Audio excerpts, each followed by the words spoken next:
माल्याम्बरधरं दिव्यगन्धानुलेपनं सर्वाश्चर्यमयं देवमनन्तं विश्वतोमुखं दिव्यमाल्याम्बरधरं दिव्यगन्धानुलेपनं सर्वाश्चर्यमयं देवमनन्तं विश्वतोमुखं दिव्यमाल्याम्बरधरं दिव्यगन्धानुलेपनं सर्वाश्चर्यमयं देवमनन्तं विश्वतोमुखं। ती पूर्ण करण्यासाठी भगवान अर्जुनाला विश्वरूपाचं दर्शन करून देत आहेत। त्यामध्ये आता आपण पाहिलं अनेक वक्त्रनयनम अनेकाद्भुत दर्शनम अनेक दिव्याभरणम दिव्यानेकोद्यतायुधम। संजय धृतराष्ट्राला सांगत आहे, एवं युक्त्वा ततो राजन महायोगेश्वरो हरिः दर्शयामास पार्थाय परमं रूपमैश्वरम। ज्या वेळेला अर्जुन म्हणतो मन्यसे यदि तच्छक्यम मया द्रष्टुमिति प्रभो ततो योगेश्वर ततो मे त्वं दर्शय आत्मानम अव्ययम। तुझं जे असणारं अविनाशी अशा प्रकारचं विश्वस्वरूप ते मला दाखव, जर माझ्या ठिकाणी ही योग्यता असेल तर। भगवंतानी पहिल्यांदाच अर्जुनाच्या वर असणारं नितांत प्रेम, त्या प्रेमभरात त्याला विश्वरूप पहा असं म्हणतात। परंतु पश्चिमे पार्थरूपानी शतशोथ सहस्रशः नानाविधानी दिव्यानी नाना रूपाकृतीनीच। पण अर्जुन तसाच पूर्वीसारखा उतावीळपणाने किंवा प्रश्नार्थक मुद्रेने भगवंताकडे पाहत आहे, त्याला काहीच दिसत नाही। मग भगवान म्हणतात, दिव्यम ददामि ते चक्षु पश्चिमे योगमैश्वरम। मी तुला दिव्य अशा प्रकारची दृष्टी देतो की ज्यामुळं तुला माझं योगाचं ऐश्वर्य म्हणजे योगेश्वरत्व म्हणजे माझ्या ठिकाणी असणारे जे शक्त्यतिशय तो तुला या ठिकाणी प्रतीतीला येईल असं सांगतात। आणि ही गोष्ट या ठिकाणी हस्तिनापूरला संजय धृतराष्ट्राला सांगत आहे। व्यासांच्याच कृपेने त्याला मिळालेली दूरश्रवण आणि दूरदर्शन सिद्धी त्याच्या योगाने हे वर्णन तो सांगत आहे। आणि मग धृतराष्ट्राला तो म्हणतो एवं मुक्त्वा, अशा प्रकारचा योगेश्वर असणारा परमात्मा ह्या त्या अर्जुनाला आपलं सर्व विश्वरूप दाखवता झाला।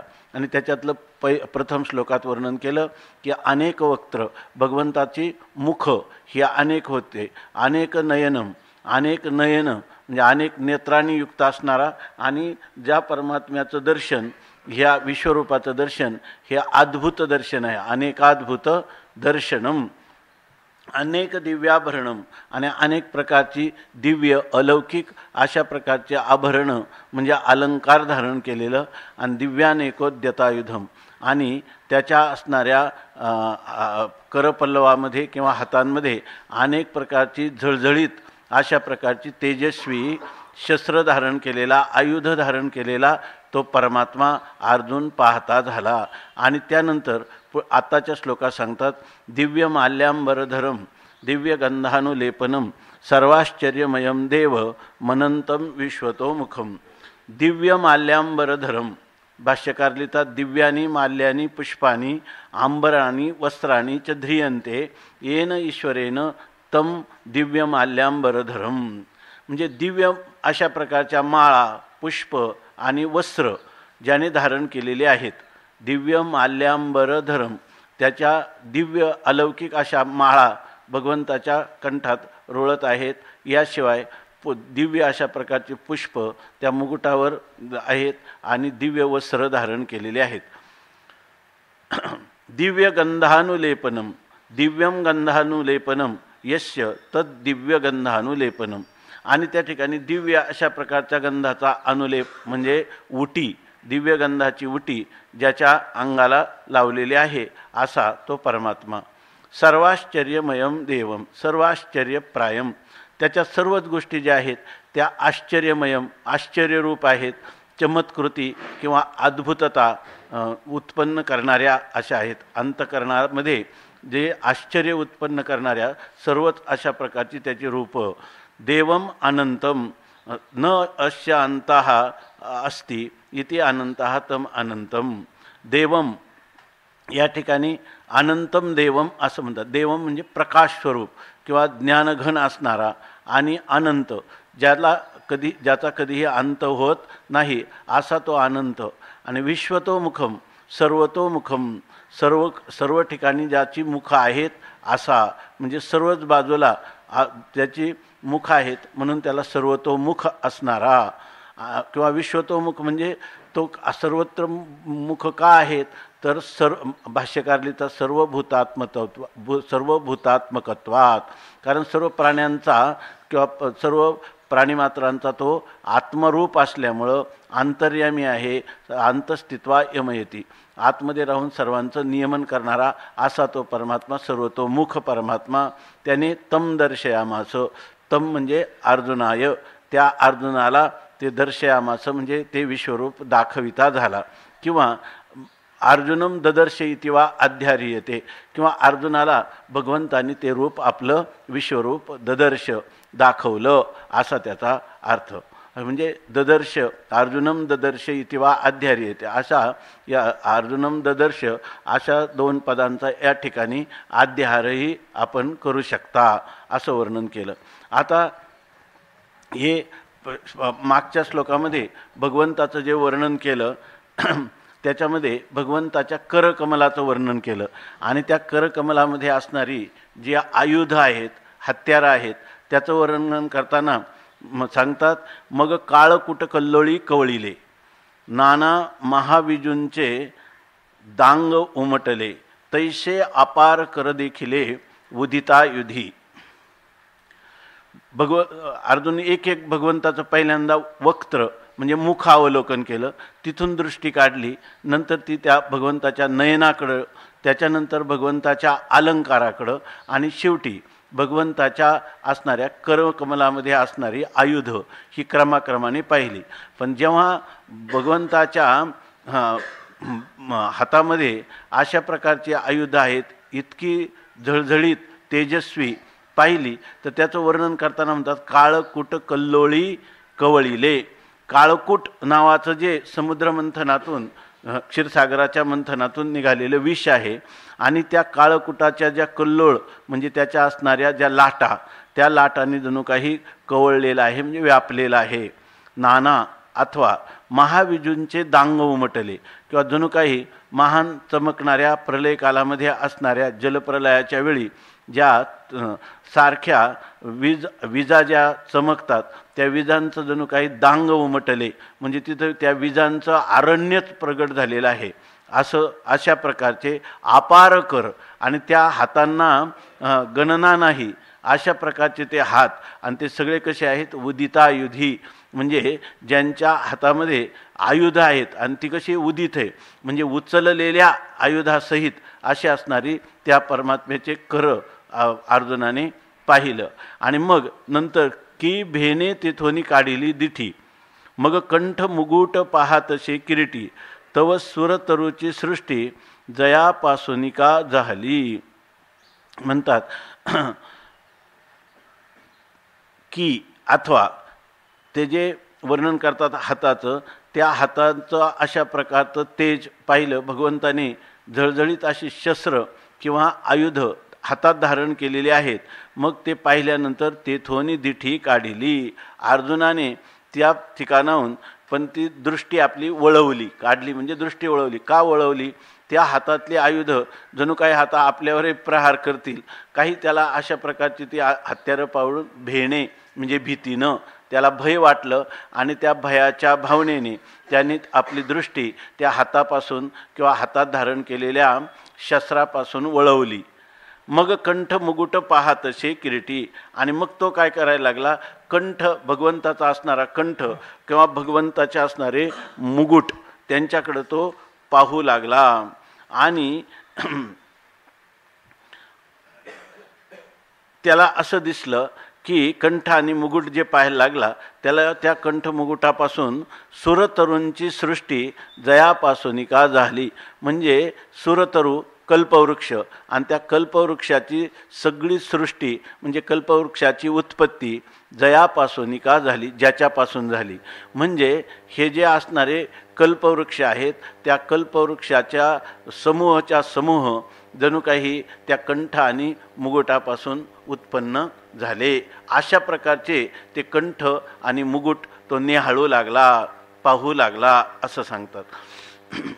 याच्यामध्ये असे की हे जे भगवंताचे जे काही अवयव आहेत त्या अवयव, आता त्यांनी सांगितलं की ज्या सुरतरूची सृष्टी दयापासून झाली, म्हणजे जो पुरुष ह्या कंठ आणि मुकुट याचं चिंतन करील त्याच्या दृष्टीनं कल्पतरूची सृष्टी त्यांच्यापासून झालेली असल्यामुळं काय कल्पतरू दे काय कल्पिलिया अर्था कल्पतरू जसा कल्पित आपण कल्पना केलेले अर्थ देतो त्याप्रमाणे आपल्या तुका म्हणे आम्ही जे जे इच्छा करू ते ते कल्पतरू पुरविता, म्हणजे आपल्या इच्छापूर्तीचं समाधान देणारं असं हे कंठ आणि मुकुटाचं भगवंताच्या चिंतन आहे, हे त्याची फलश्रुती आहे असा अर्थ. जी महासिद्धीची मूळपीठे शिनली कमळा जेथ वावटे तेच कुसुमे अति चोखटे तुरंबिली देखिली. जी महासिद्धीची मूळपीठे शिनली कमळा जेथ वावटे तैशी कुसुमे अति चोखटी तुरंबिली देखिली.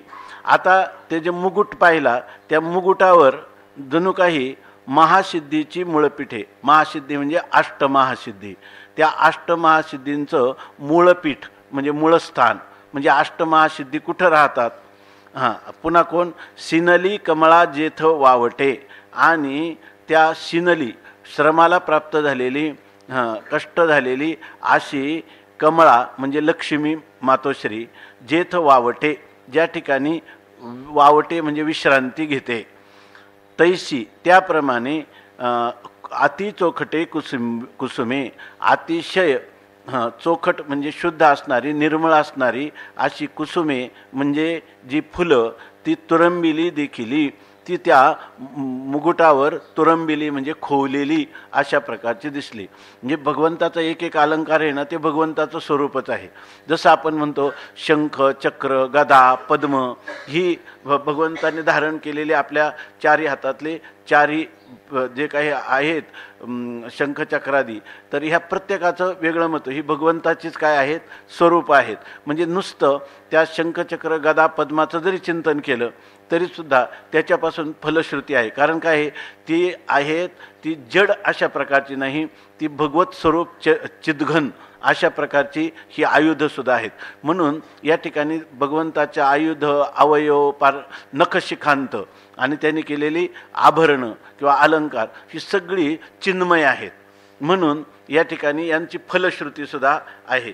तर जी महासिद्धीची मूळपीठे, आता जी ही कोणाचं वर्णन चाललं आहे त्या भगवंताच्या मुकुटावर खोवलेली निर्मळ अशा प्रकारची जी फळं आहेत ती जणू काही महासिद्धींची मूळपीठ आहे. म्हणजे जिथं आपण म्हणतो अष्टमहासिद्धी ओळंगती द्वारी नवजती दुरी दवडिता, तर ह्या अष्टमहासिद्धी ज्या भगवंताच्या मुकुटाच्या चिंतनात अष्टमहासिद्धी ह्या मूळ त्यांचं राहण्याचं मूलस्थान हे आहे. आणि लक्ष्मी सुद्धा आहे, तर लक्ष्मी ते पाय धुवावयाच्या दैवा पात्र झाली अशा प्रकारची असणारी लक्ष्मी मातोश्री ही सुद्धा शिनली कमळा जेथ वावटे, तिला श्रम झाले असता ती ज्या ठिकाणी विश्रांती घेते, तैशी अति चोखटे कुसुमे, त्याप्रमाणे अतिशय सुंदर असणारी ही जी फुलं आहेत की ती तुरंबिली, ती त्या कुठं त्या वर सांगितलेल्या मुकुटाच्या ठिकाणी ती तुरंबिली खोवलेली आहेत असं देखिली असं अर्जुनाने पाहिलं. ते एक भागवतामध्ये ओळ आहे, शंखे उद्बोधी निजबोधा चक्रे अभिमानाचा करी चेंदा मोह ममता छेदी गदा शंखे उद्बोधी निजबोधा निज भक्ता निज कमळे सदा पूजी असं सांगितलंय. भगवंतांनी ही चार आयुध कशासाठी धारण केली ते सांगतात. तर शंखे उद्बोधी निजबोधा, तो शंख आहे तर शंखाने त्याला आत्मबोध करतो. चक्रे अभिमानाचा करी चेंदा, भगवंताच्या हातात असणारं चक्र ह्या त्या साधकाच्या असणाऱ्या देहाभिमानाचा चेंदा करतो किंवा सगळ्या प्रकारचे अभिमान ज्ञानाभिमान वगैरे सर्व.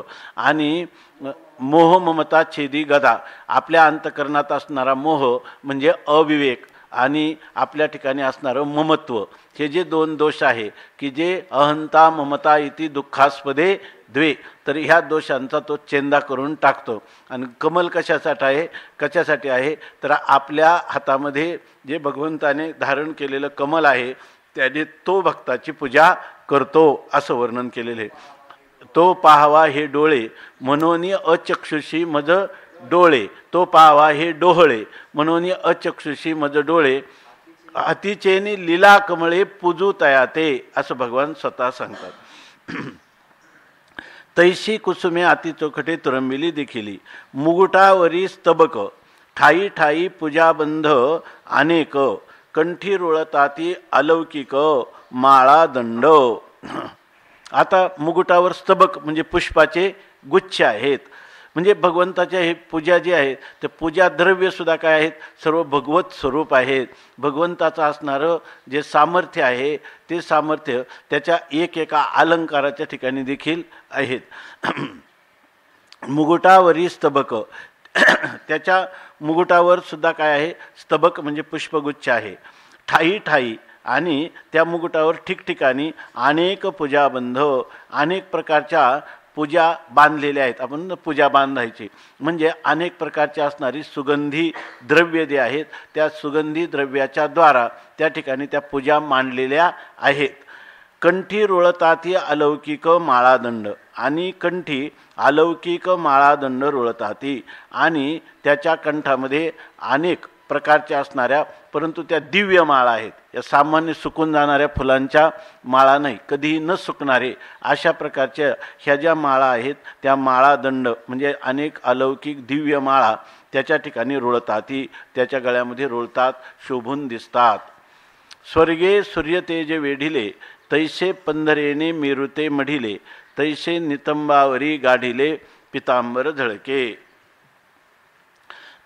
आता स्वर्गच हा मुळात अतिशय तेजाने संपन्न आहे. स्वर्गामध्ये तो स्वर्ग हा तेजाने संपन्न आहे. पण स्वर्गे सूर्य तेज वेढिले, परंतु असं समजायचं म्हणजे हे काय अलंकारिक भाषेमध्ये याचं वर्णन करतात, उपमा देतात का जणू काही का रूपक म्हणायचं, याला रूपक म्हणायचं, रूपक करतात की स्वर्गे सूर्य तेज वेढिले, स्वर्गाने जणू काही सूर्याचं तेज आपल्या अंगावर वेढलेलं आहे, म्हणजे गुंडाळलेलं आहे किंवा पांघर नेसलेला आहे.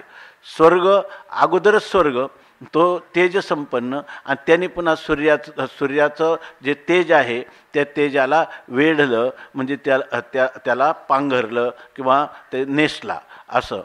जैसे पंधरेने मेरुते मढिले, किंवा पंधरे म्हणजे जे काही शुद्ध कसाचं असणारं सोनं, त्या सोन्याने जणू काही मेरुते मढिले, मेरू पर्वत जो आहे त्या मेरू पर्वताला मढिले म्हणजे मढून आपण म्हणतो ना सोन्याने मूर्ती मढवलेली आहे किंवा कळस मढवलेला आहे सोन्याने, त्याप्रमाणे या ठिकाणी सोन्याने जणू काही मेरू पर्वताला गुंडाळलेलं आहे किंवा मढवलेलं आहे.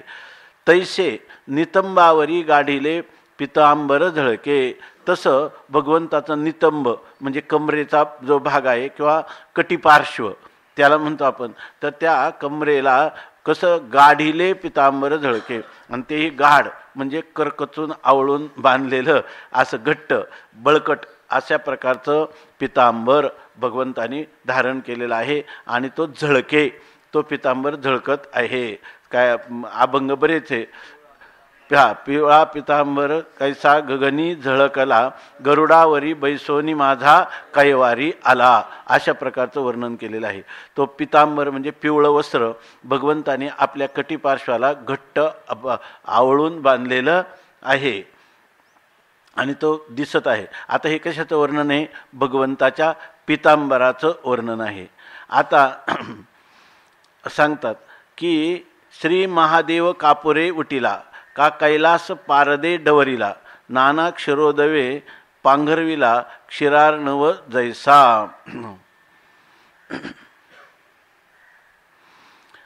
श्री इथं श्री असा पाठ आहे का, की महादेव आहे श्री महादेव कापुरे उठला. भगवान महादेव भगवान शंकर, आणि ते भगवान शंकर कसे आहेत आपल्या भागवतामध्ये लिहिले वर्णन केलेले आहे की जे भगवान शंकर आणि भगवान विष्णू हे दोघं, ही भगवान विष्णूची उपाधी काय आहे, शुद्ध सत्वात्मक उपाधी आहे, आणि भगवान शंकराची उपाधी आहे तमोगुणाची, मायेच्या तमोगुणाची उपाधी. तमोगुण हा कसा आहे, कृष्ण वर्णाचा आहे आणि रजो आपलं सत्वगुण हा शुभ्र वर्णाचा श्वेत वर्णाचा आहे. मग भगवान विष्णूचं जे स्वरूप आहे ते कोणत्या वर्णाचं आहे? श्वेत वर्णाचं आहे. आणि भगवान शंकराचं कोणत्या वर्णाचं आहे? कृष्ण वर्णाचं आहे. आणि आपण जेवढे जेवढे काही मूर्ती वगैरे पाहतो त्याच्यात नेमकं इथं सावळे सगुण रूप मनोहर असं त्या भगवान विष्णूचं वर्णन केलं. आणि भगवान जो परमात्मा आहे तो कर्पूर गौरम करुणावतारम असं वर्णन केलेलं आहे. नाथ महाराजांनी खूप गोड चिंतन तिथं सांगितलं की यांचं वर्णन हे असे का दिसतात, त्याचं कारण काय आहे? काय भजन करी महादेव राम पूजी सदाशिव. भगवान रामचंद्र किंवा भगवान विष्णू कोणाचं ध्यान करतात? शंकराचं. आणि शंकर कोणाचं ध्यान करतात? भगवान विष्णूचं. आणि आपल्या मनोविज्ञानाप्रमाणे, योगशास्त्राप्रमाणे, भक्ती सिद्धांताप्रमाणे, वेदांताप्रमाणे सगळ्यांनी सांगितलं काय? ते तुकाराम महाराजांचा अभंग आहे, चिंतने चिंतने तद्रूपता. या ठिकाणी मनुष्य ज्याचं चिंतन करतो त्या त्या स्वरूपाला तो प्राप्त. यम यम वापी स्मरण भावम त्यजत्यंते कलेवरम तम तमे वैती कौंतेय सदा तद्भाव भाविता. मनुष्य ज्याचं चिंतन करतो त्याच्या स्वरूपाला तो प्राप्त होतो. मग महादेवाचं चिंतन केल्यामुळं भगवान काय झाले? तर त्यांचा वर्ण कृष्ण झाला, सावळा झाला. आणि भगवान परमात्म्याचा आणि भगवान सदाशिव हे नित्य भगवान श्रीविष्णूचं चिंतन करत असल्यामुळं त्यांचा कर्पूर गौरम कर्पुरासारखा शुभ्र वर्ण झाला. तसं म्हणतात. या वर्णन करताना विश्वरूपाचं वर्णन चाललंय. ते म्हणतात ते पाहिलं तर श्री महादेव कापुरे उठिला. श्री भगवान महादेव जे आहेत, भगवान शंकर आहे ते जणू काही कापरात अगोदरच श्वेतवर्ण आणि त्याच्यावर पुन्हा काय लागलं? कापुरे उठिला, कापराची उटी लावली. का कैलास पारदे डवरीला. कैलास पर्वत जो आहे तर तो मुळातच काय होतो? पाऱ्यासारखाच तो चमकदार आहे. परंतु आपण जर बद्रीनाथला केदारनाथला गेलं ना, दूर दिसणारी जी हिमशिखरं पाहिली सकाळच्या वेळेला तर सगळ्या लोकांनी, साहित्यिकांनी वगैरे वर्णन केलेलं आहे, शास्त्रामध्ये वर्णन केलेलं आहे की ती शिखरं कशी जणू काही पाऱ्याने माखलेली आहेत असं दिसतात. म्हणजे कैलास पर्वत जो आहे तर त्या कैलास पर्वताला जणू काही पारद म्हणजे पारा आणि त्या पाऱ्याने डवरलं म्हणजे पाऱ्याने त्याला माखलेलं आहे. नाना क्षीरोदके पांघरविला क्षीरार्णव जैसा. नाना म्हणजे अथवा, जैसा ज्याप्रमाणे, क्षीरोदके म्हणजे दुधाने क्षीरार्णव पांघरविला. क्षीरार्णव म्हणजे क्षीरसमुद्र दुधाचा आहे. आणि पुन्हा काय केलं तर दुधानेच त्याला जणू काही आच्छादन करून घेतलेलं आहे असं सांगतात. हे काय आहे हे अजून सांगितलं नाही. या ठिकाणी जैशी चंद्रम्याची घडी उपलविली मग गगना परवी बुंथी घेवविली तैशी चंदन पिंजरी देखिली सर्वांगी तेने. हे जे वर्णन आहे हे विश्वरूपाच्या सर्वांगाचं सामान्यपणे वर्णन आहे. ऐकी नाही म्हणजे कसं दिसतं तरी अशा प्रकाराने दिसतं. कारण ते सांगतात जैशी ज्याप्रमाणे चंद्रम्याची घडी उपलविली. चंद्रमा म्हणजे चंद्र आणि त्याची घडी म्हणजे वस्त्राची घडी.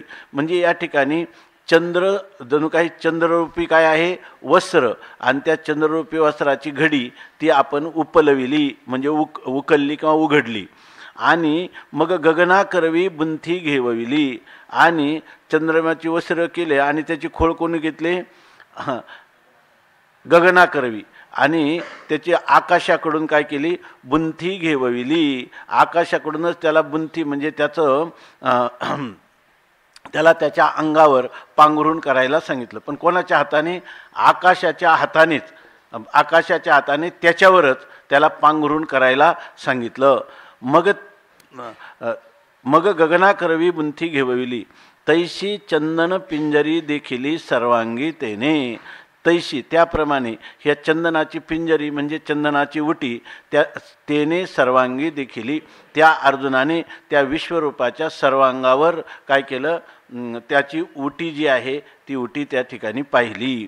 म्हणजे या ठिकाणी चंद्ररूपी वस्त्र आहे त्याची घडी उकलली, त्याची पुन्हा त्याचं काय केली, खोळ केली, म्हणजे आवरण केलं आणि ते पुन्हा आकाशाच्या हाताने त्याच्यावरच काय केलं, पुन्हा पांघरून घेतलं. त्याप्रमाणे म्हणजे जसं आकाशाची उपमा दिली त्याचप्रमाणे अर्जुनाने सर्वांगी तेने चंदन पिंजरी देखिली, अर्जुनाने विश्वरूपाच्या सर्वांगावर ही चंदनाची उटी जी आहे ती देखिली म्हणजे पाहिली. आता त्या उटीचं वर्णन करतात. जेने स्वप्रकाशा कांती चढे, ब्रह्मानंदाचा निदाघू मोडे, जयाचेनी सौरभ्ये जीवित जोडे, वेदवतीये. आता भगवंताच्या सर्वांगावर असणारी जी उटी आहे त्या उटीचं काय तेज आहे, त्या उटीचं महात्म्य काय आहे ते सांगतात. तर ते जेने स्वप्रकाशा कांती चढे, ज्या उटीनं स्वयंप्रकाश असणारं जे ब्रह्म आहे ना त्याला सुद्धा कांती चढे. आता सगळ्यांना कांती देणारं सर्वाधिष्ठान असणारं जे ब्रह्म आणि त्याला पुन्हा कांती चढे म्हणजे त्याचं सुद्धा तेज वाढलं. ब्रह्मानंदाचा निदाघू मोडे. आता हे काय साहित्याच्या भाषेत म्हटलं ते अतिशयोक्ती अलंकाराचं उदाहरण आहे. ऐक, साहित्याच्या भाषेत म्हटलं तर, पण पूर्वमीमांसक आणि उत्तर मीमांसक याला काही स्थान देणार नाहीत. ह्याच्यामध्ये ते काय म्हणतात, जे काही आहे त्याच्यात तुम्ही जे तुम्हाला वाच्यार्थाने ज्ञान होईल तर किंवा परंपरेने असेल ते जसंच्या तसं मानायचं. इथं हा साहित्याचा प्रश्न आहे. या साहित्यामध्ये माऊली जर म्हणत असतील की काय रसांचा आम्ही आविष्कार करू, अलंकार भरपूर अलंकाराचंही साहित्यामध्ये निर्माण करू, नवरसी भरवी सागरू, मांडवी उचित रत्नाचे आगरू, भावार्थाची गिरीवरू निफजवी माये, किंवा साहित्य सोनियाच्या खानी, उघडवी देशीयेच्या क्षोनी, विवेकवल्लीची लावणी होदेई सैंघ, असे म्हणतात. दुसरं एक अलंकाराचं होईना. आपल्या गुरुवारी साखरे महाराजांनी एक पुस्तक काढलं ते अलंकार, त्याचं नाव आहे बघा काय, कोणती, उचित रत्नांचे आगरू असं सांगितलं. तसं ते सांगतात जेणे स्वप्रकाशा कांती चढे, स्वयंप्रकाश ब्रह्माला त्या ठिकाणी कांती चढे म्हणजे त्याचंही तेज वाढेल. ब्रह्मानंदाचा निदाघू मोडे, ब्रह्मानंदाच्या ठिकाणी असणारा निदाग म्हणजे त्याला जो झालेला उकाडा किंवा उष्णता ती सुद्धा मोडे, ती सुद्धा नाहीशी होईल. आणि जयाचेनी सौरभ्ये, आणि ज्याचा असा सुगंध आहे की जीवित वेदवतीये जीवित जोडे, त्या पृथ्वीला देखील जीवन प्राप्त होतं. म्हणजे जो गंधगुण जो आहे तो त्याच्यापासून प्राप्त होतो, असं विश्वरूपाचं वर्णन केलेलं आहे. या वर्णनाला कोणी साहित्यिक वर्णन म्हणेल किंवा दुसरं काय म्हणेल, विचारवंत कोणी याला ह्या अर्थवादाचं वर्णन आहे असं तुम्ही म्हणाल. आहे की नाही, अर्थवादाचं वर्णन. जर बारकाईनं पाहिलं आपण वेदांताच्या चिंतनाने, ही वस्तू वेदांतात म्हणजे कोणत्या, जे ज्ञानोत्तर प्रेमलक्षणात्मक भक्तीच्या दृष्टीनं पाहिलं तर अशा प्रकारची वर्णनं आपल्याला दिसून येतात. इथं ज्ञानेश्वरीमध्ये आहे, भागवतामध्ये आहे, विशेषतः श्रीमद भागवतामध्ये याचं फार भरभरून वर्णन येतं. तर त्याच्यामध्ये स्वप्रकाशा कांती चढे म्हणजे या ठिकाणी काय जावनी या करू निज धामा, तेथे नातडे नाढळे विश्रामा, येथे पाहुनी तमाल मेघश्यामा, नेघो नायको आणि का दुर्गमावो, असं जेव्हा म्हणतात तेव्हा स्वप्रकाशाला कांतीच आहे की नाही. इथं मी फक्त माझ्या स्वरूप महिमेत राहून काय उपयोग आहे की नाही. सोन्याला सुगंध असला पाहिजे, चंदनाला फळं लागली पाहिजे, तसं स्वयंप्रकाश ब्रह्माला कांती चढली पाहिजे. ती कशाने येईल, ह्या विश्वरूप दर्शनात. कारण काय अर्जुन सुरुवातीला सांगतो, मदनुग्रहाय परमं गुह्यम अध्यात्म संनितम यत्त्वयोक्तम वचस्तेन मोहयम विगतो मम. अर्जुनाची जे काही साधारण इच्छा आहे सर्वांना, ती साधारण इच्छा निवृत्त झालेली आहे. ही त्याची विश्वरूप दर्शनाची, ज्ञानोत्तर विश्वरूप दर्शनाची इच्छा ही असाधारण इच्छा आहे. आणि त्या असाधारण इच्छेनं त्या साधारण इच्छेपेक्षाही त्याच्यावर काय केली, मात केलेली आहे. आणि म्हणून त्याच्या ठिकाणी ही उत्कट अभिलाषा निर्माण झाली. आणि भगवंतालाही ते आवडतं. भगवंताची तशी प्रतिज्ञा आहे की तुला ज्ञान पाहिजे तर ज्ञान देईल, ज्ञानोत्तर प्रेमलक्षणात्मक भक्ती पाहिजे तर भक्ती देईल. ही दोन्ही भगवंताचीच प्रतिज्ञा. तया माझ्या सायुज्याची चाड, तरी त्याची पुरवी कोड, आणि सेवा म्हणती तरी आड, प्रेम सुहे. आपण दररोजच पाहतोय. तर त्याप्रमाणे या ठिकाणी हे जे काही स्वरूप स्थिती आहे, स्वरूप स्थितीला खरा महिमा कोणता आहे तर देवभक्तपण सुखाचा सोहळा, ठेवणी निराळा दावी मज, आणि ही इच्छा अर्जुनाची पूर्ण होते. म्हणून या ठिकाणी स्वयंप्रकाशालाही कांती चढते ह्या विश्वरूप दर्शनाच्या योगाने, असं म्हणायला काही हरकत नाही. आणि हे दर्शन कोणतं आहे? हे सगुण साकाराचं दर्शन आहे. हे सुद्धा सगुण निराकाराचं दर्शन नाही. ईश्वर परमात्मा, भगवान परमात्मा अर्जुनाला सगुण साकार, सगुण निराकार, निर्गुण निराकार सर्व रूपाने दर्शन देण्याला प्रवृत्त झालेले आहेत. अर्जुनाची जी इच्छा आहे, सगुण साकाराचं एक स्वरूप आहे चतुर्भुज, आणि दुसरं सगुण साकाराचं त्याच्यापेक्षा व्यापकामध्ये प्रवृत्ती करण्यासाठी भगवंताचं मनोगत आहे. म्हणून विश्वरूप अर्जुनाने इच्छा केल्याबरोबर त्याला दाखवित आहे.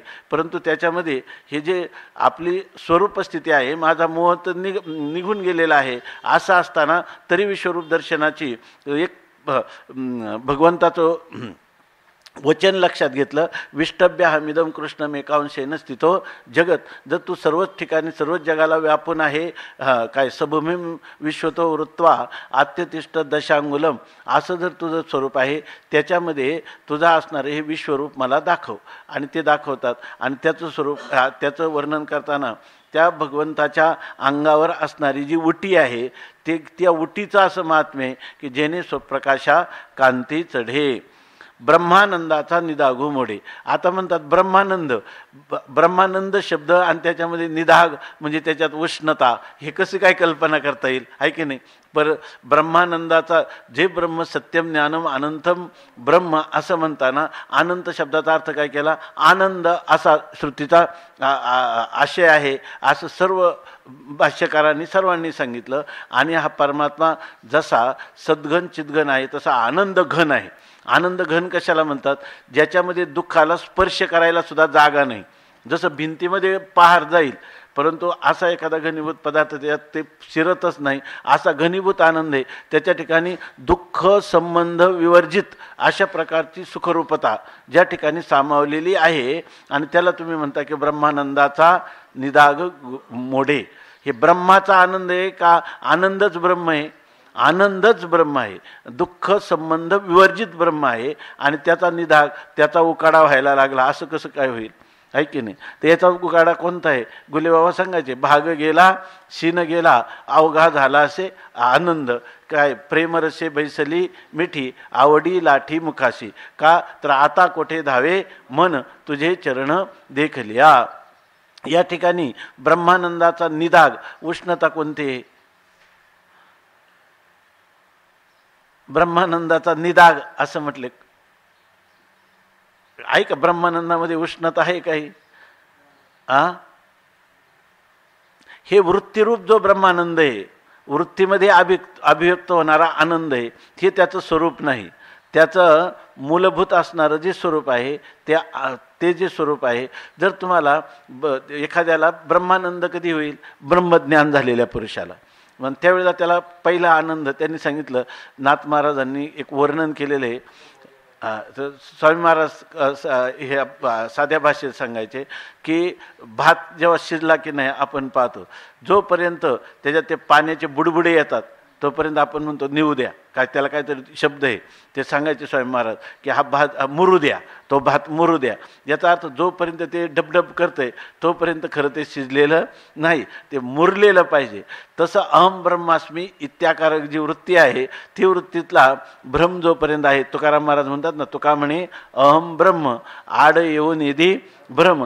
ह्या आनंदाकार वृत्तीमध्ये, आपलं अहम ब्रह्मास्कार इत्याकारक वृत्तीमध्ये प्रतिफलित झालेलं चैतन्य जेव्हा काय करतं, अज्ञानाचा नाश आणि अज्ञान कार्याचा बाध करतं, तेव्हा जीव ज्या आनंदाला प्राप्त होतो तो आनंद वृत्तीमध्ये प्रथम अभिव्यक्त झालेला आहे, आहे की नाही? आणि जोपर्यंत त्याला वृत्त्यात्मक आनंदाचं स्वरूप आहे तोपर्यंत उष्णच आहे, कारण त्याच्यामध्ये काही जाणीव आहे, आहे की नाही? त्याच्या आत्तापर्यंत मला नेणीव होती आणि तत्सापेक्ष काय आहे, जाणीव आहे. परंतु खरा ह्याची उष्णता कधी जाईल तर स्वपर विरोधित्वाने बरोबर ना. अहम ब्रह्मास्मी ही वृत्ती, बरोबर ना, अज्ञानाचा नाश करून स्वतः जेव्हा निवृत्त होईल तेव्हाच खरा ब्रह्मानंदाचा निधाग मोडला, आहे का नाही. असं आपण वेदांत चिंतनामध्ये मानतो. आता इथं तर कोणता त्याला हे ब्रह्मरूपता पूर्णपणे प्राप्त झालेली आहे. इथं त्याला ब्रह्माचा आनंद नाही, आनंदच ब्रह्म हे चांगल्या प्रकाराने कळलेले. आणि कळून पुन्हा काय झाले, वृत्ती हे निवृत्ती झाली. जन न दिसे तेथे मी माझे हरपले, ठाई जेथीच्या तेथे सुखे मी निजलोगा, शून्य सारुणी तेथे त्रिकुट शिखरीगा दान मिळे ऐते. असा आनंद प्राप्त झालेला आहे. आता ह्या आनंदाला याच्यात उष्णता आहे का? याच्यात कोणतीही उष्णता नाही. तरीसुद्धा हा आनंदात उष्णताच आहे. कारण कशासाठी? त्यासाठी भक्ती जी आहे ती भक्ती त्या ठिकाणी नसल्यामुळे. येथे पाहुनी तमाल मेघश्यामा नेघो नायको अनिका दुर्गमा. हे जरी दुसऱ्या गोष्टी असतील, परंतु आम्हाला परमात्म्याच्या स्वरूपाचं चिंतन करताना जो आनंद होतो तो आनंद त्या ठिकाणी नाही. म्हणून त्या ठिकाणी त्या ब्रह्मानंदाला सुद्धा निदाग किंवा त्याचा उकाडा होतो किंवा उष्णता आहे. म्हणजे त्याच्यामध्ये काही त्रुटी आहे, वैगुण्य आहे. म्हणून आम्हाला ही ज्ञानोत्तर प्रेम लक्षणात्मक भक्ती हे विश्वरूपाचं दर्शन करणं म्हणजे ब्रह्मानंदाचा निदाग मोडण्यासारखं आहे, असं म्हणता येईल ना. जयाचेनी सौरभ्ये जीवित जोडे वेदवती ये. वेदवती म्हणजे पृथ्वी. पण जयाचेनी सौरभ्ये, ज्याचा सुगंध पाहिला असताना वेदवती ये जीवित जोडे. वास्तविक पृथ्वीचा गुण काय आहे? गंध. पृथ्वीचा गुण गंध आहे. परंतु पृथ्वीच्या त्या गंधगुणाला जे मूळ जीवन प्राप्त होतं ते कशामुळं होतं? तर ह्या ज्या विश्वरूपाचा असणारा जो सौरभ्य आहे, जो सुगंध आहे, या सुगंधाने पृथ्वीला देखील, पृथ्वीच्या गंधाला देखील काय मिळालेलं आहे? जीवन मिळालेलं आहे. आता तुम्ही सांगा, या प्रवाहात चाललेलं जे चिंतन आहे याच्यामध्ये ह्या विश्वरूप दर्शनाचं एवढं महात्म्य वर्णन केलेलं आहे. आणि हे अर्थवादाने नाही, ज्ञानोबारायांच्या दृष्टीनं ही काय आहे? वस्तुस्थिती आहे. आणि ह्या वस्तुस्थितीमध्येही एवढं वर्णन का केलं? तर याच्यामध्ये परमात्म्याचं एक दिसतो हा तैसा नव्हे सर्व दिशा व्यापक. अगोदर एक परमात्म्याचं आपल्या इष्टाचं जे स्वरूप आपण परिच्छिन्न रूपात पाहत असतो, त्याच्यापेक्षा आपल्याला आपल्या जीवनामध्ये जेव्हा प्रत्यक्ष व्यवहार्य जगामध्ये व्यवहार करावा लागतो तेव्हा सर्वच प्रकारचे रूप आहे ना. ह्या रूपा किंवा विभूती योगामध्ये सांगितलेलं दर्शन ते यद्यद विभूतिमत सत्वम श्रीमद्वर्जितमेवा तत्तदेवावगच्छत्वम मम तेजंश संभवन. हे तर अर्जुनाला विश्वरूप दिव्यदृष्टी देऊन विश्वरूपाचं दर्शन होत आहे. पण तुम्हाला आम्हाला ज्ञानोत्तर जीवनामध्ये हे विश्व दिसल्याशिवाय राहणार आहे का? आणि त्याच्याशी व्यवहार होणारच आहे की नाही? आणि व्यवहार जितका परिच्छिन्न, जितका संकोचित, तेवढं सुखाची कमतरता आणि तेवढे दुःखाचं आधिक्य आहे की नाही? जितकं कारण काय आहे? व्यापकामध्ये क्रिया नाही. जितकं परिच्छिन्नता आहे त्याच्यामध्ये क्रिया संभवते. आपण जितकं व्यापक पाहू, हे विभूती योगातले जे रूप आहेत ही कोणती आहे? सगळी सात्विक रूप आहेत. परंतु या ठिकाणी विश्वरूप जे आहे त्या विश्वरूपामध्ये केवळ सौम्य सात्विक असं आहे का? त्याच्यात राजसी पण आहे, तामसी पण आहे. तिन्ही गुण त्याच्यामध्ये येतात. तर आपण भगवंताने आपल्याला दिलेली जी दिव्यदृष्टी आहे ती दिव्यदृष्टी याच्यासाठी आहे की आता आपल्याला कोणतेही रूप काय, जे दृष्टी दिसे ते हरिरूप. आमच्या दृष्टीच्या पथात जे समोर येईल त्या ठिकाणी त्या दृष्ट्या त्याचं गुणात्मक स्वरूप पाहायचं नाही. त्या गुणांचं अधिष्ठान असणारा जो परमात्मा आहे त्याच परमात्म्याचं रूप पाहायला आपण शिकलं पाहिजे. आणि त्याच्यामध्ये भगवंतालाच ही गोष्ट वाटते म्हणून भगवान त्याला विश्वरूप दाखवतात. किंवा ही जी प्रेरणा अर्जुनाला विश्वरूपाची मिळाली ही सुद्धा 10व्या अध्यायातूनच मिळालेली आहे.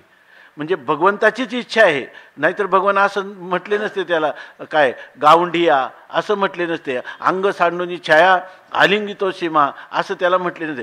भगवंताला पण वाटतं की ह्या परिच्छिन्नातून व्यापकामध्ये, किमान सापेक्ष व्यापकामध्ये तरी यांना पाहावं. मग आता आपण 12व्या अध्यायाच्या 12व्या श्लोकापासून जे काही ज्ञानकांडाचा आरंभ करणार आहे तेव्हा त्याला या निरपेक्ष व्यापक अशा ब्रह्मस्वरूपाचा आत्मत्वाने जे दर्शन होईल त्या दर्शनामध्ये त्याच्या दर्शनाची योग्यता त्याला प्राप्त होईल. म्हणून या ठिकाणी भगवान स्वतः ह्या विश्वरूप दर्शनाचं बीज भगवंताच्याच बोलण्यात आहे. विष्टभ्याहमिदम कृष्ण मेकांशेन स्थितो जगत, आहे की नाही. म्हणून जर असं म्हटलं तर चालेल ना. मग जयाचेनी सौरभ्ये जीवित जोडे वेदवतीये, जयाचे निर्लेप अनुलेप करी, जे आनंग ही सर्वांगी धरी, तया सुगंधाची थोरी कवणवाणी. आणि त्या ठिकाणी जी उटी लावली त्या उटीचा जो सुगंध आहे त्या सुगंधाचं एवढं महात्म्य आहे की नाही. त्या सुगंधाचं एवढं महात्म्य आहे.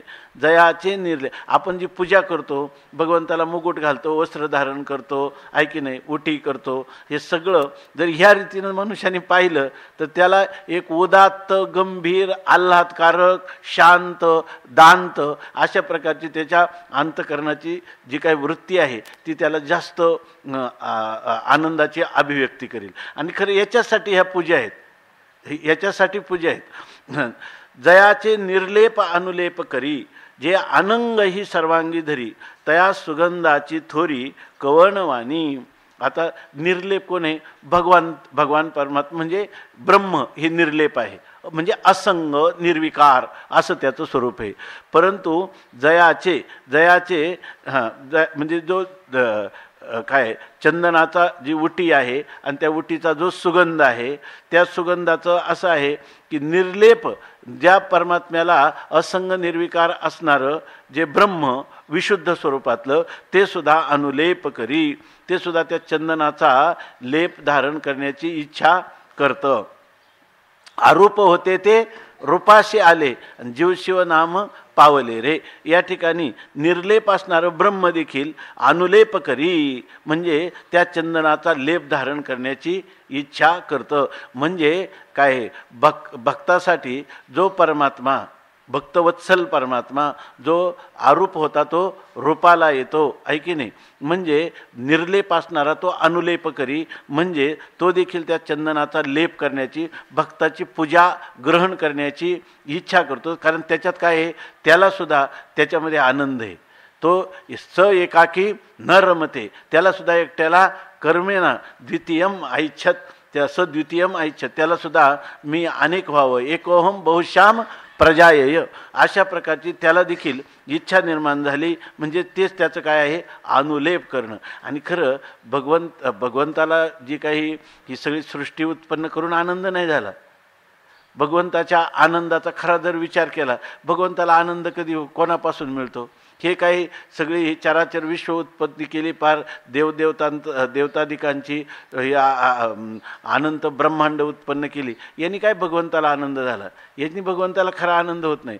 भगवंताला फरक देवभक्तपण सुखाचा सोहळा. भगवंताला आपले भक्ताच्या समागमामध्ये राहणं जेवढं आवडतं. भक्त समागमे सर्व भावे हरी, न सांगता करी सर्व काम, आपण म्हणतो. भक्ताच्या समागमामध्ये भगवंताला जेवढा आनंदाचं म्हणजे लाटा उसळतात एवढं दुसरं कोणापासूनच मिळत नाही. म्हणून आम्ही तयाचे करू ध्यान आणि ते आमचे देवतार्चन, ओवीच आहे, किंबहुना समाधान तो मिळे तै. ज्या वेळेला भक्त मिळतात त्यावेळेला या ठिकाणी भगवंताला काय सर्वात जास्त आनंद आहे, तो मिळे तै समाधान. त्याच वेळेला खरं त्याचं समाधान, बाकीच्यांच्यापासून समाधान मिळत नाही. आणि भक्ताला सुद्धा जगामध्ये जरी सगळ्या लोकांच्यामध्ये संबंधित असले तरी त्याला कोणाच्या विषयी वाटत नाही. त्याला फक्त कोण वाटतं, तुकाराम महाराजांचा तसा पण एक अभंग आहे,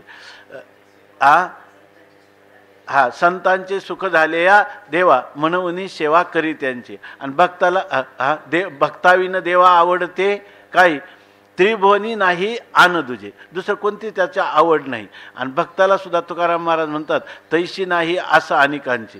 तुका म्हणे जैसे आवडते हरिदास, तैशी नाही आस अनेकांची. याला सुद्धा तुकाराम महाराज म्हणतात, आम्हाला कोण आवडतात? हरिदास जसे आवडतात तसे लोक नाही, परंतु आम्ही सहज लोकांच्यामध्ये राहतो म्हणून आम्हाला व्यवहार करावा लागतो, असं पण एक प्रमाणे. हा यरा मानविधी पाळना पुरते देवाची ती भूते म्हणून. या देवाची ही निर्मिती आहे म्हणून त्यांना विधीपुरतं त्यांना आम्ही मान देतो. पण आम्हाला मात्र कोण आवडतात? हरिदास आवडतात किंवा आमचं उपास्य असणारं श्रीहरी आवडतो. आणि श्रीहरीला कोण आवडतं? त्याला सर्वात जास्त आवडतं आपले भक्त. आणि त्या भक्त आणि देव या तुका म्हणे देवभक्तांचा संगम हे जी गोष्ट आहे ही देवाला आवडते. म्हणून दयाचे निर्लेप अनुलेप करी, त्या निर्लेप असणारं ब्रह्म त्या चंदनाचा लेप धारण करण्याची इच्छा करतं. त्या जी मानसपूजा आहे ना शंकराचार्यांची, त्याच्यामध्ये ज्ञानी पुरुष काय म्हणतो ते इकडं पाहतो, ज्या परमात्म्याला लोक ओटी करतात आहे की नाही. आता परमात्म्याला ओटी करायला अंग तर असलं पाहिजे ना. ते कोणते श्लोक आहे आटलं पहा, सुरुवातच आहे त्या याचे मानसपूजेचा पहिला श्लोक थोडासा आहे. आत्मा त्वं गिरिजामती सहचरा प्राण शरीरम गृहम पूजा ते विषयोपभोग रचना निद्रा समाधी स्थिती.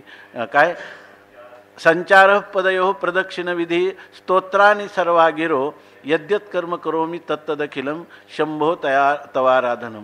म्हणजे किंवा त्यांची पूजा म्हणजे ज्ञानाच्या प्रांतात कशी कासय आणि पूजा करू केशी राजा हाची संदेह माझा फेडी आता उदके नानू तरी स्वरूप ते तुझे तेथे काय माझे वेचे देवा. पुष्पाचा गंधाचा सुगंध पुष्पाचा परिमळ तेथे मी दुर्मळ काय करू. वाहू दक्षिणा तरी धातू नारायण ब्रह्मतेची आन दुजे काही.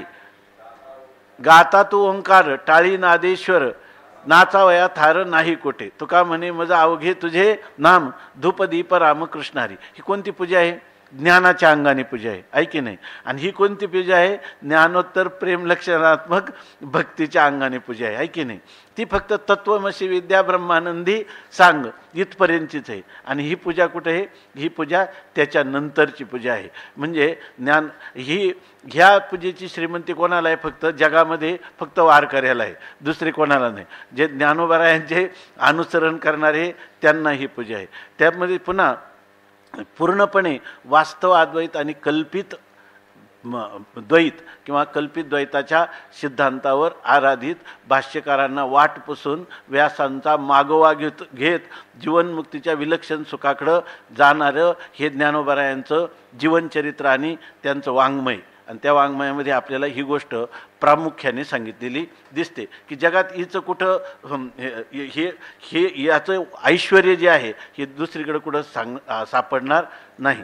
म्हणून म्हणतात जयाचे निर्लेप अनुलेप करी जे अनंग ही सर्वांगी धरी. आता तो अंग काय अनंग म्हणजे मदन, त्यालाच शरीर नाही पण ते अनंग त्याला सुद्धा काय वाटतं सर्वांगी धरी. त्याला देखील सर्वांगावर चंदन जरी किंवा दुसरं आहे की चंदन जो आहे तो चंदन अंगहीन असलेला मदन तोही सर्वांगी धरी सर्वांगावर त्याचं धारण करतो. म्हणजे वास्तविक तो अनंग आहे, अंगहीन आहे, पण तरीसुद्धा त्याचं काय धारण करी म्हणजे काय आहे.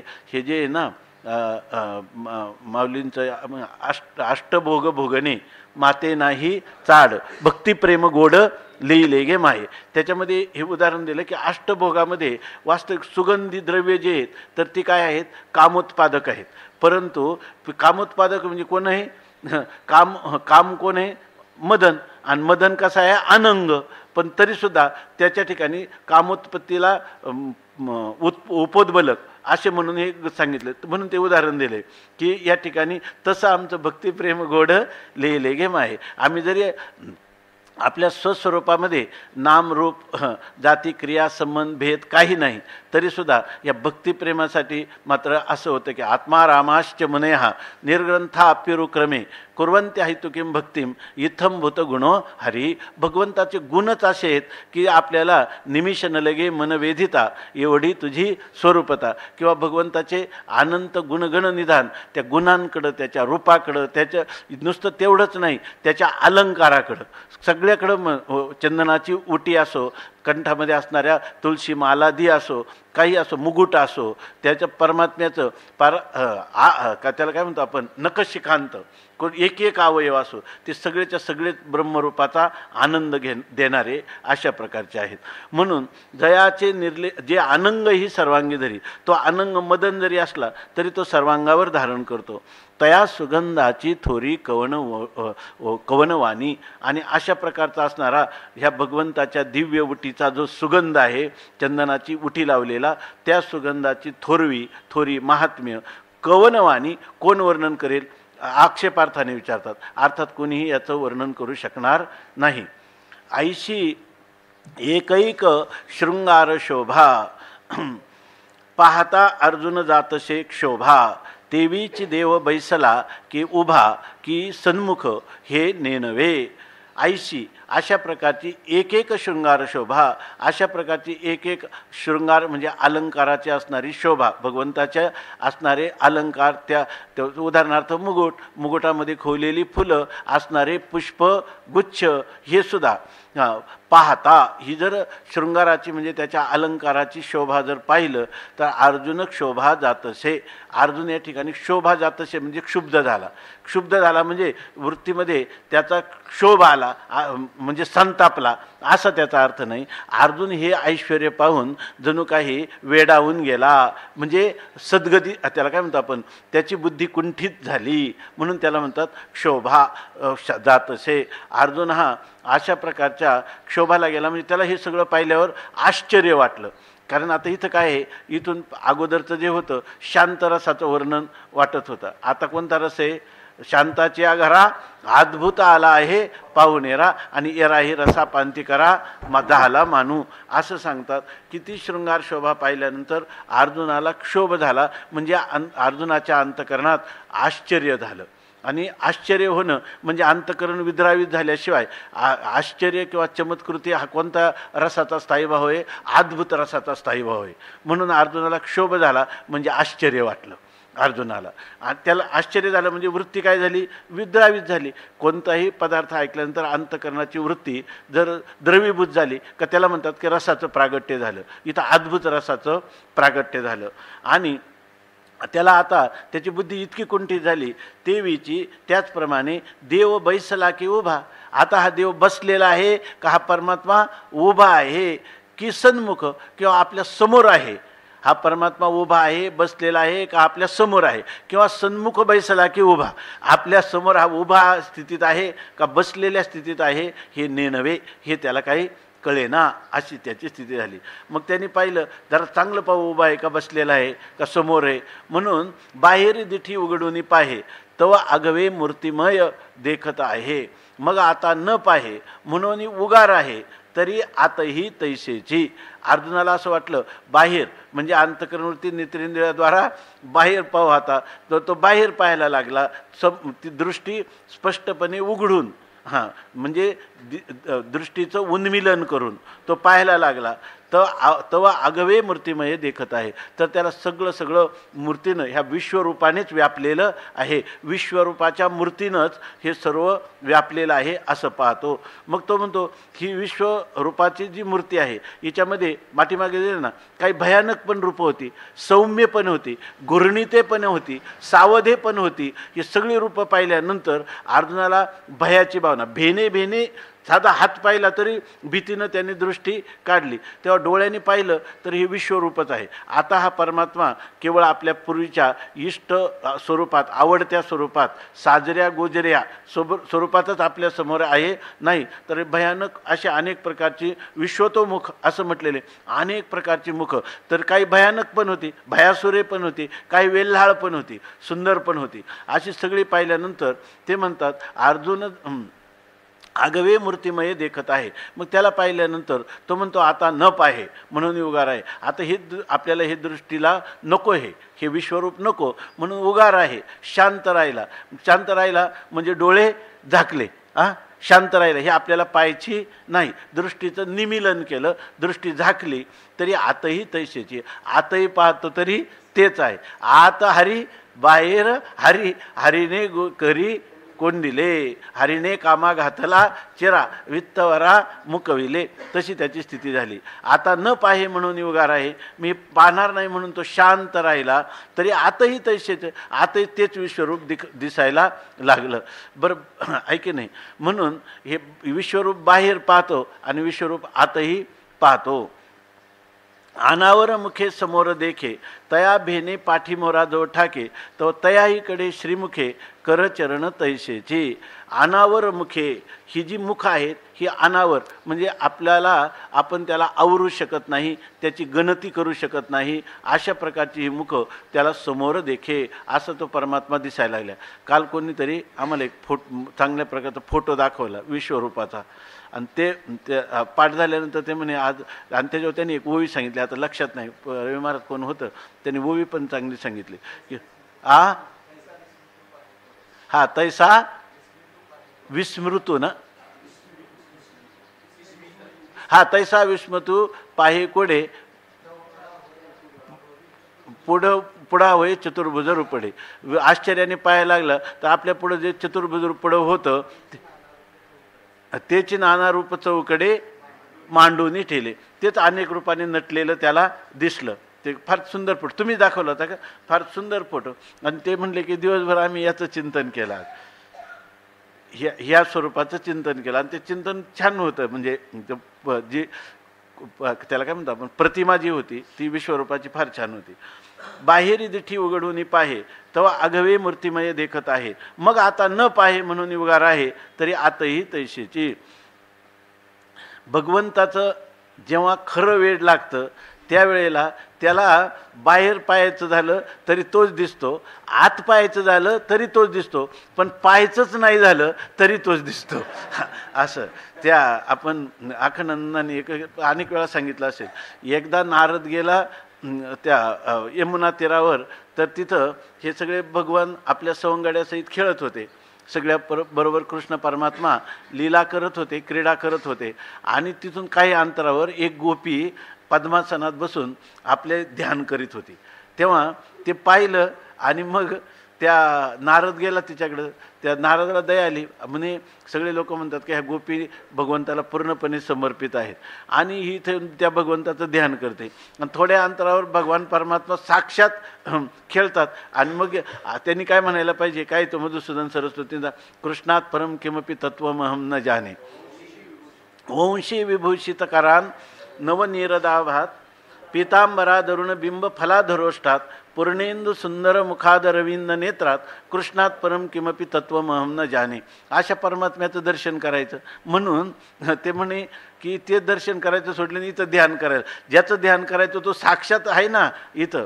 म्हणून ते गेले, त्यांनी त्याला हलवलं. म्हणले वेडी तू काय करते इथं, ध्यान करते भगवंताचं.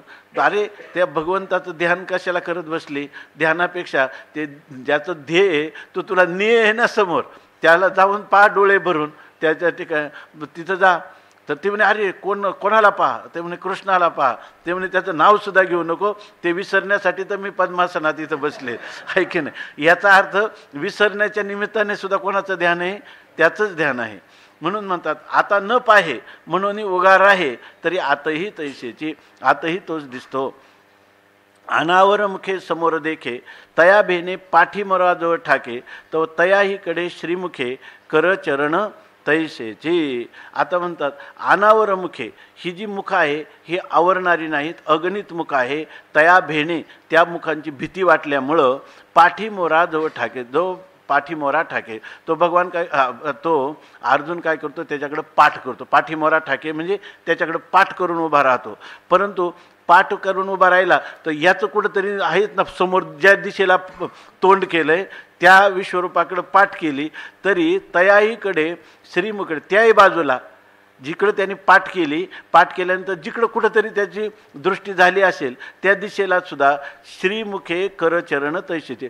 तिचं सुद्धा श्रीमुख म्हणजे भगवान विश्वरूपाची असणारी जी अनेक मुख आहेत ती मुख आणि करचरण. आणि त्यांनी पाठीमागे सांगितलं होतं ना की त्याचे चरण ते कवनीकडे आणि केवती दोरदंडे, हे ते सगळं त्याला पुन्हा काय लागलं, दिसायला लागलं.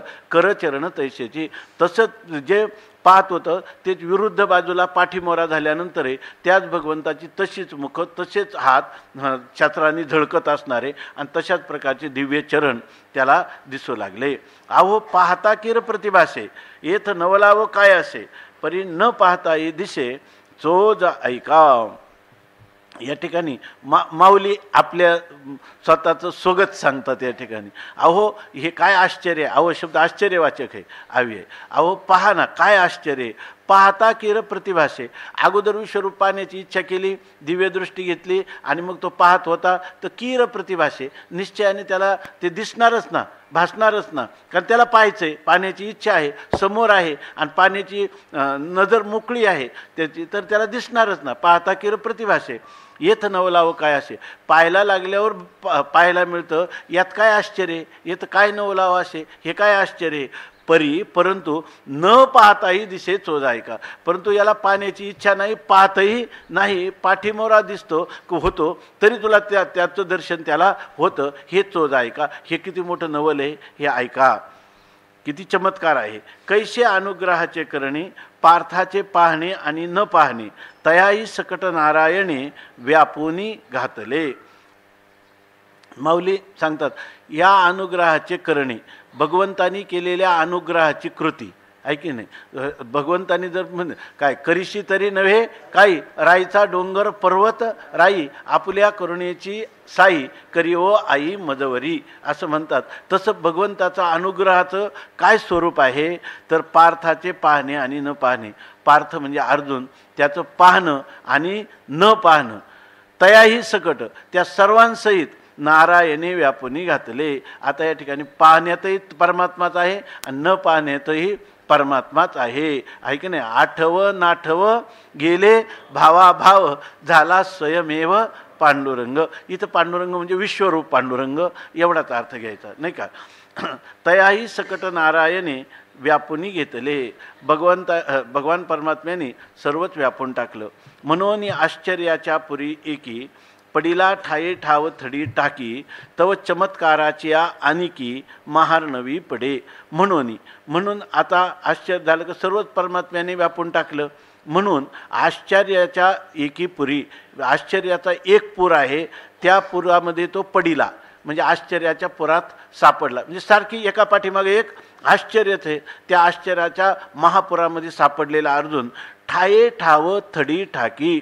ठाये ठाव म्हणजे त्या ठिकाणी थडी टाकी, कसा तरी थडीला म्हणजे पैल तीराला जातो, म्हणजे कसं तरी ह्या रूपाच्या पलीकडं जाण्याला पाहतो.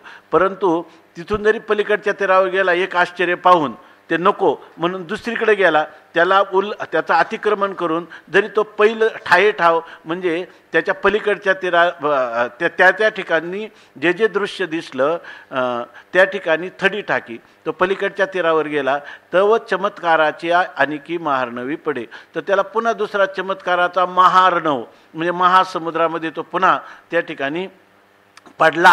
म्हणजे त्याच्यामध्ये पुन्हा निमज्जन करू लागला. त्याला एक भगवान काय आहे, अनंत रूप आणि अनंत वेश. एका रूपातून निघायला पाहतो तर दुसरं रूप त्याला दिसतंच. म्हणून म्हणतात चमत्काराच्या आणखी दुसऱ्या महार्णवी म्हणजे महासमुद्रामध्ये तो पडला. ऐसा अर्जुन असाधारणे, आपुलिया दर्शनाचे निविंदाने, कवळून घेतला तेने अनंत रूपे. आता सांगतात ऐसा अर्जुन, अशा प्रकारचा असणारा जो अर्जुन आहे त्या अर्जुनाला आपुलिया असाधारणे दर्शनाचे निविंदाने असा अन्वय करावा.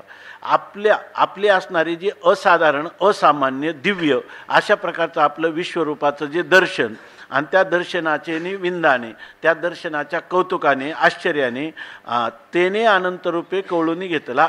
त्या अनंतरूप धारण करणाऱ्या विश्वरूप परमात्म्याने त्याला कवळून घेतला. त्या सगळीकडं त्याला कवळ घातली, व्यापून टाकलं. म्हणजे आता अर्जुन काय, आता काही करू शकत नाही. आता काय तुला पाहायचं होतं ना, आता काही म्हण, चोकर नाही तर चौकर, काय तर काय तौलमेली आहे. तुला विश्वरूप पाहायचं होतं ना, आता पहा, डोळे झाक नाही तर उघडे ठेव. तेव्हा आता गेले होनी नचले आता काही, आता साध घालिता जवळी तुझे नाही, अंगी जडला मग उरले ते काही, आता राखिता गुमानु भले बायो. तो विश्वतो मुख स्वभावे आणि त्याची दावा वया लागी पांडवे, प्रार्थीला आता अघवे होऊन ठेला. तर भगवान कराय कसं आहे, भगवानचं स्वभावे विश्वतोमुख. भगवान हा स्वतःच विश्वतोमुख आहे, म्हणजे सगळीकडंच त्याला काय आहेत, मुख आहेत. म्हणजे परमात्मा हा स्वभावताच व्यापक आहे. परंतु तेची दावावया लागी पांडवे, आणि तेची दावाया लागी म्हणजे तू विश्वतोमुख कसा आहे. तूच म्हणतो ना विष्टभ्याहमिदम कृष्ण, हा तूच म्हणतो माझं स्वरूप इतकं आहे. विभूतीनं काय विभूती सांगून काय उपयोग नाही का. आपल्या हंगीच्या रोमा किती, दयाच्या तयाशी नग नव्हती, तैशा माझी हा विभूती असंख्य मज, असं तूच सांगितलेलं होतं. मग त्या असंख्य विभूती तुझ्या आहेत, त्याच्यात थोडक्यात काय आहे का सर्व काय श्लोक आहे शेवटचा, अथवा बहुनैतेन किम्यातेन तवार्जुन. हे नुसतं ह्या बऱ्याच विभूती सांगून त्याला काय होणार आहे. त्याच्यापेक्षा हे माझं व्यापक विश्वरूप आहे ते तू पहा, दाखव. मग आता दाखवलं तुला, आता नको म्हणतो पण काही आवरत नाही. अनावर मुखे समोर देखे, अशी त्याची स्थिती झालेली. म्हणून म्हणतात तो विश्वतोमुख स्वभाव आहे. तो स्वभावतात विश्वतोमुख आहे आणि त्याची दावावया लागी, आणि तेच विश्वतोरूप मला दाखव. तू विश्वतोमुख कसा आहेत हे मला दाखव. या लागी पांडवे प्रार्थेला. यासाठी पांडवांनी काय केली, अर्जुनाने त्यांना प्रार्थना केली. आणि आता प्रार्थना केल्यावर त्याला रूप दाखवलं का आगवे होऊन ठेला. आता परमात्मा सर्वच होऊन ठेला, म्हणजे त्याला परमात्म्या व्यतिरिक्त दुसरं काही उरलेलं नाही. काहीच खरं सांगा, काहीच उरलेलं नाही का. अर्जुन वेगळा उरलेला आहे, अजून काहीच उरलं नाही. म्हणजे अर्जुना सकट सगळं विश्व झालं का. अर्जुनाला बाजूला ठेवूनच हे विश्वरूपाने तो नटलेला आहे. बाजूलाच ठेवलं आहे ना, ठेवणी निराळा दावी मज अर्जुन. कारण मग त्याला भयाची भावना झाली नसती, पुन्हा त्याने त्याला जापानी म्हटला नसता, आहे की नाही. कारण त्याच्यामध्ये माझ्यासहित सर्व काय आहे परमात्मा आहे, ह्या बोधाचा विचार नाही. हा अर्जुनाला अजून काय केले, त्याच्यावरून बाजूला ठेवलेले. प्रार्थीला आता आगवे होऊन ठेला. त्यामुळे आता आगव म्हणजे सर्व रूप किंवा विश्वरूप तोच होऊन राहिलेला आहे. आणि दीपेका सूर्य प्रगटे, अथवा निमुटलिया देखावीची खुंटे, तैशी दिठी नव्हे जे वैकुंठे दिधली आहे. आता ती स्थिती कशी झाली ते काय, स्वामी महाराज सांगते काय, मै कंबल को छोड़ता, काय मैं कंबल को छोड़ता हूँ, कंबल मुझे छोड़ती नाही.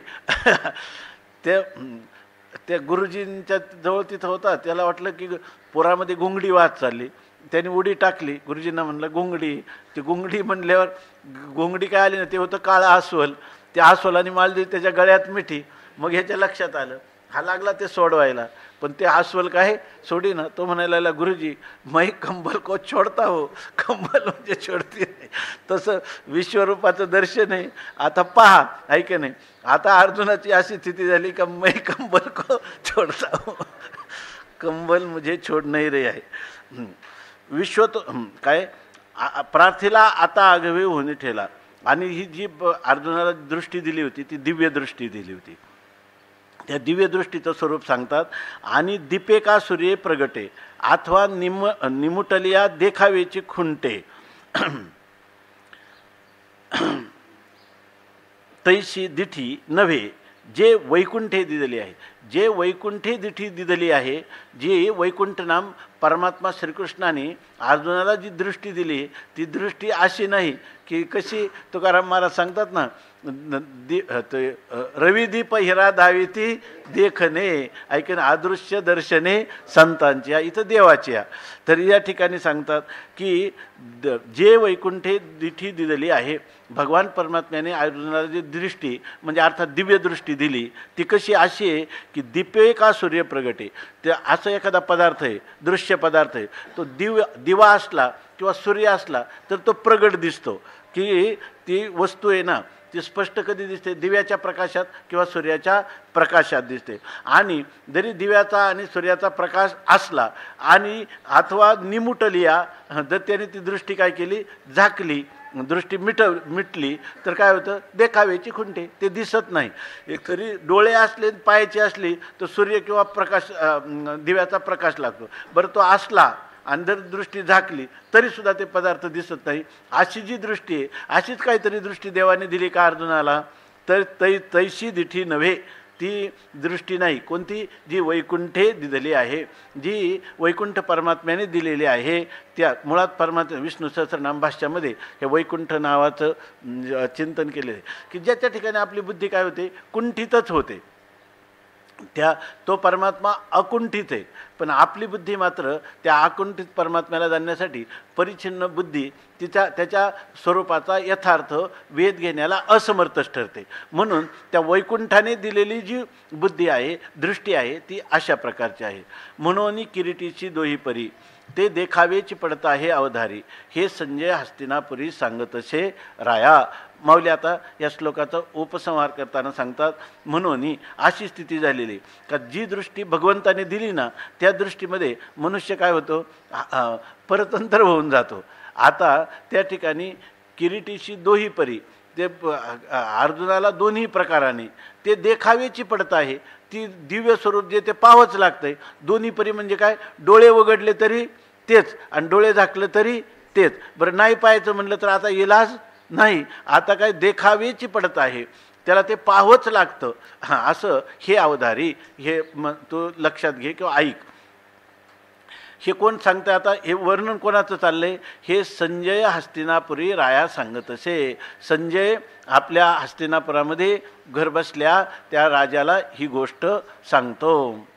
म्हणे, किंबहुना अवधारिले पार्थे विश्वरूप देखिले, नाना अभरणी भरले विश्वतो मुख. आता काय?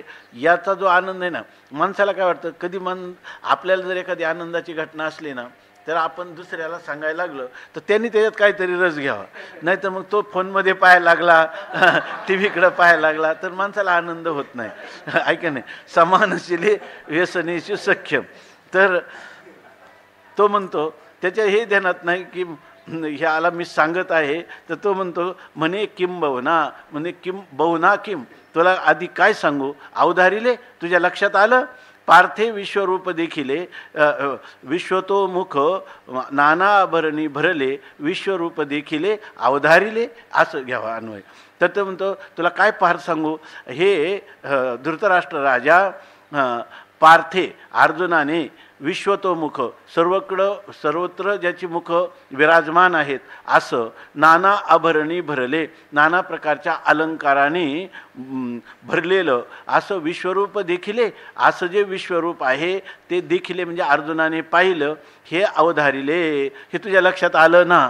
ऐक नाही. आता त्याला काय करायचं? तो काय म्हणतो, मी तुला काही हे न पुसो, तू ते हे काय मी तुला विचारलेलं नाही. आपलं युद्धामध्ये सरशी कोणाची झाली हे मला पाहिजे. काय त्याचं?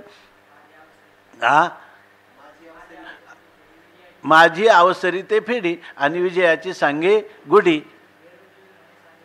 येरू जीवी म्हणे सांडी गोठी या. अरे हे काय? अंतकरण हे सोडून दे, विजय कोणाचा झाला हे सांग. पुन्हा तो म्हणतो, काय हा दातारूची आमचा म्हणता मिळेल वाचा, काय करू याचा स्वभावची हा, किंवा म्हणे म्हातारामुळे नाशिला, किंवा तो म्हणतो या काय मोहानी हा म्हातारा. आम्हाला वाटत होतं हा बाहेरून आंधळ आहे, पण आतू जीवी आंधळ, आतमध्ये सुद्धा आंधळ आहे, असे विचार मनात येतात. पण तो इथं सांगत नाही. पुढं त्याला सांगतो की अजून काय पाहायला मिळालं. दिवी सूर्य सहस्रश भवेद युगपदुत्थिता, यदि भासदृशी साक्षात भासस्तस्य महात्मनः, सहस्रश भवेद युगपदुत्थिता,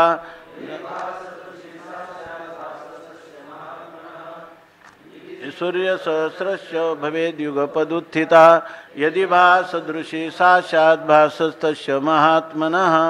पुंडलीक वरदा हरिविठ्ठल श्री ज्ञानदेव तुकाराम ज्ञानेश्वर महाराज.